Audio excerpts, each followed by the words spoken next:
10월 13일 수요일 하나님 말씀입니다. 오늘은 사무엘상 14장 같이 읽어보도록 하겠습니다. 사무엘상 14장은 사울의 등장과 그 바로 뒤이어 나오는 요나단의 등장이라고 할 수 있습니다.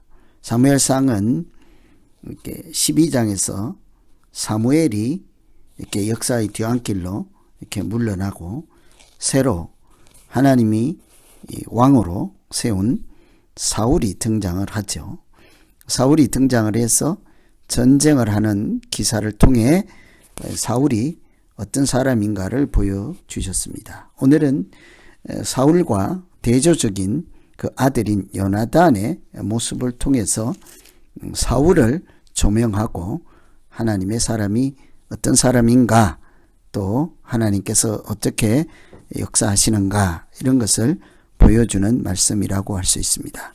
앞에서 사울 왕이 블레셋과 전쟁을 할 때 사람들이, 백성들이 겁을 먹고 도망치고 다 흩어졌을 때 블레셋 군대를 이렇게 이길 수 없다 하는 상황을 보고 사무엘을 기다리지 못하고 스스로 제사장이 아니면서 번제를 드리는 것으로 책망을 받았던 일이 있었죠. 그래서 사울이 이렇게 어떻게 신앙적인 모습을 보이는가 하는 것에 하나님께서 이렇게 책망을 하시고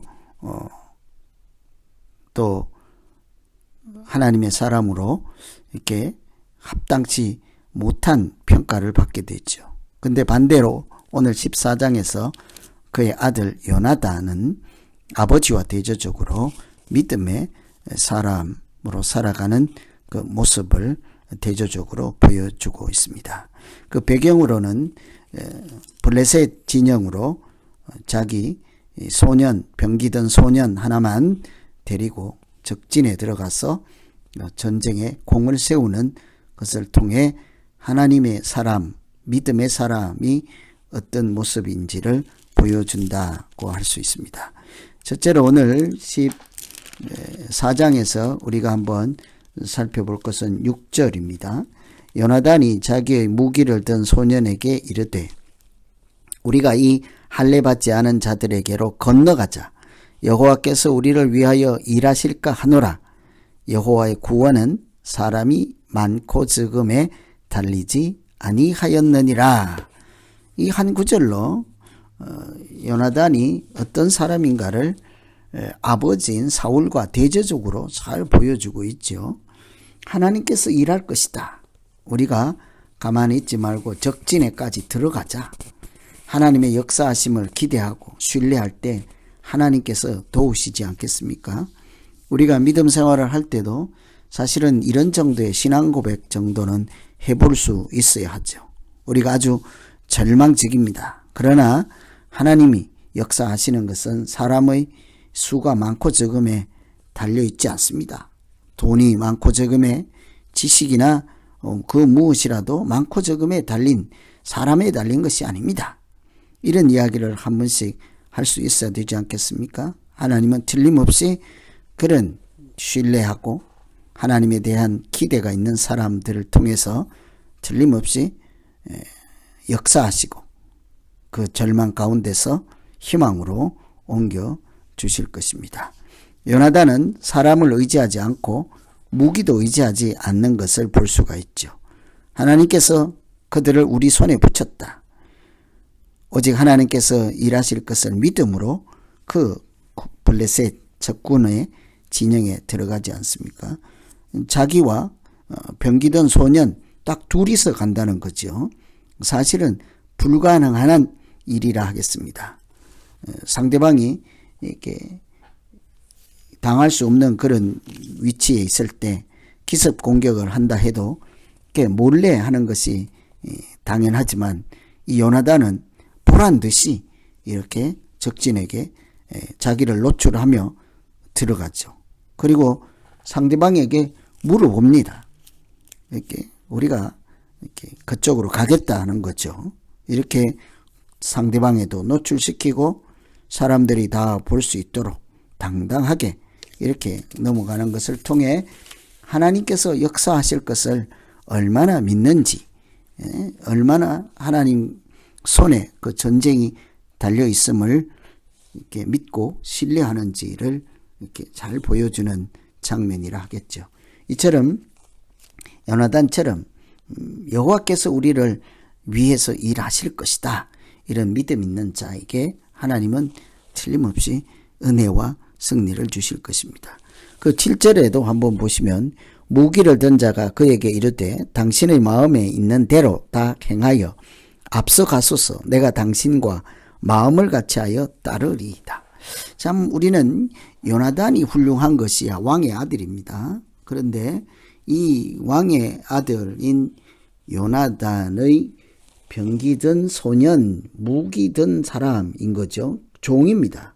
수종하는 사람이죠. 그런데 그가 하는 말이 당신과 마음을 같이하여 따르겠습니다. 아무나 할 수 있는 대답이 아니죠. 적군 진영에 깊숙하게 들어가겠다는 것입니다. 그것도 당할 수도 없고 이길 수도 없는 그런 적군에게 들어가겠다 하는 거죠. 요나단은 상대방 블레셋이 아주 엄청난 대군을 이끌고 와서 공격하려고 할 때 그냥 가만히 바라보고만 있지 않죠. 그리고 그 소년과 둘이서 적진을 향하여 들어갑니다. 하나님께서 하실 것이다. 이것은 요나단의 믿음이죠. 그런데 그 따르는 자는 정말 그 주인과 마음을 같이 해서 사실은 나도 죽으면 죽겠습니다 하는 믿음으로 하는 대답이라 할 수 있습니다. 그래서 요나단이 대단하다고 할 수 있지만 그 따르는 수종자 그의 생각도 대단하죠. 주인 죽을 수도 있는 곳에 가시면 나도 같이 죽겠나이다. 사실은 하나님을 따르는 우리들의 믿는 자들의 모습이 이런 것인 거죠. 하나님께서 우리를 어디로 인도하시든지, 그것이 십자가이든지 고난의 터널이든지 이렇게 하나님께서 인도하시는 곳으로 가겠습니다. 그런데 참으로 놀라운 일이 일어났습니다. 그들 요나단과 수종드는 자가 지나가는 곳마다 적군들이 주풍낙엽처럼 그렇게 쓰러지고 말았죠. 요나단이 승리를 하였다는 얘기입니다. 15절에 한번 보시면 들에 있는 진영과 모든 백성들이 공포에 떨었고 부대와 노략군들도 떨었으며 땅도 진동하였으니 이는 큰 떨림이 있었느니라. 그 앞에 14절에 요나단과 무기를 든 자가 반나절 같이 땅 안에서 처음으로 쳐 죽인 자가 20명가량이라. 요나단이 적진에 가서 승리를 하였습니다.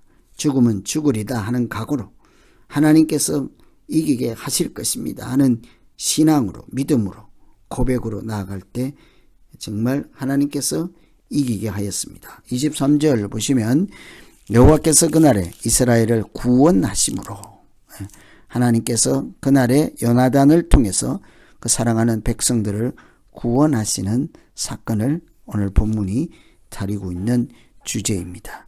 우리 교회도 사실은 개인적으로도 마찬가지이지요. 어려운 일이 있을 때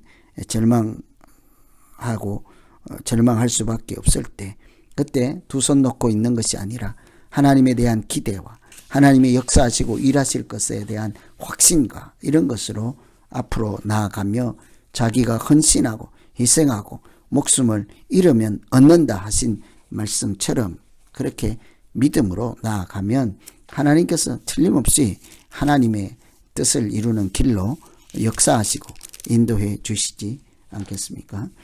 또 한 구절 살펴볼 것은 18절입니다. 사울이 아히야에게 이르되 하나님의 교회를 이리로 가져오라 하니 그때에 하나님의 교회가 이스라엘 자손과 함께 있음이니라. 이 사울이 가만히 보니까 적진에 누군가가 가서 전쟁을 이기고 있습니다.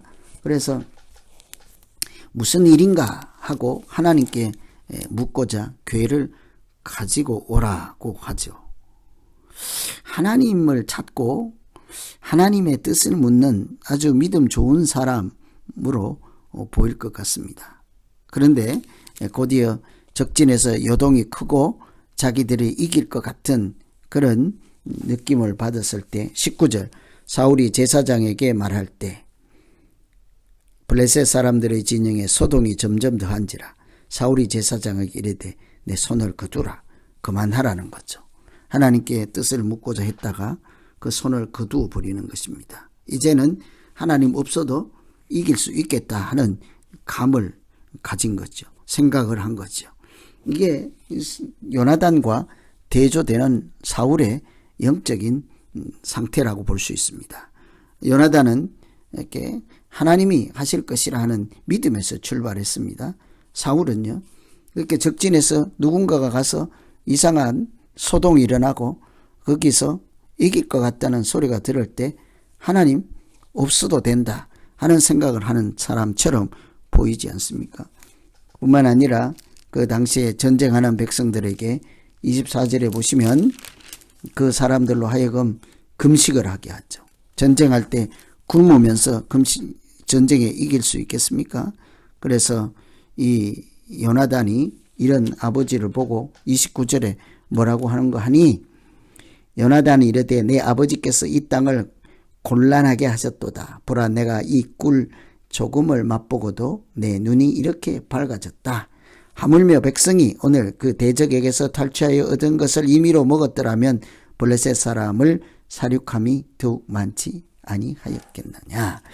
이 요나단이 아버지가 한 일을 두고 이것은 백성을 곤란하게 하는 일이다 라고 하는 거죠. 백성들에게 금식을 시키고 명령이죠. 아무것도 먹지 말라 이렇게 했습니다. 그 금식 명령을 듣지 못한 요나단은 이렇게 꿀을 조금만 먹었는데도 눈이 밝아지고 기운을 차려서 잘 싸울 수 있다는 얘기죠. 그런데 백성들이 그런 것을 굶으면서 전쟁을 하게 하는 것은 이 땅을 곤란하게 하였다.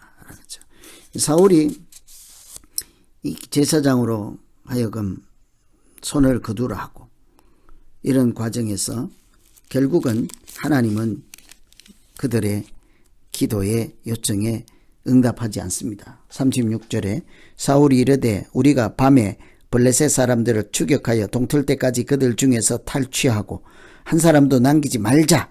무리가 이르되 왕의 생각에 좋은 대로 하소서 할 때에 제사장이 이르되 이리로 와서 하나님께로 나아가사이다.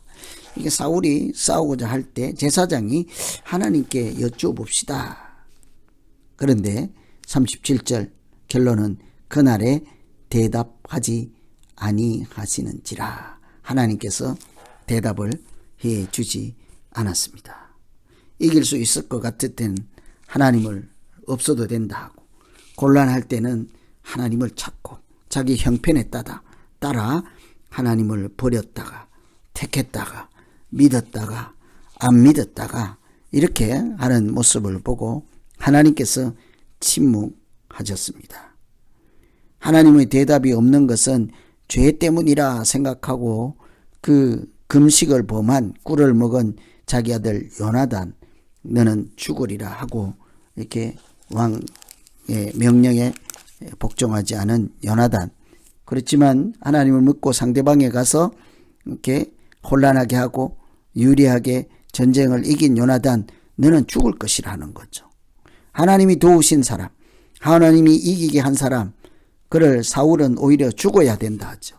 그렇게 할 때 뒤에 계속 보시면 백성들이 가당치도 않습니다. 하나님께서 이기게 하시고 하나님께서 함께 한 사람입니다. 죽일 수가 없나이다.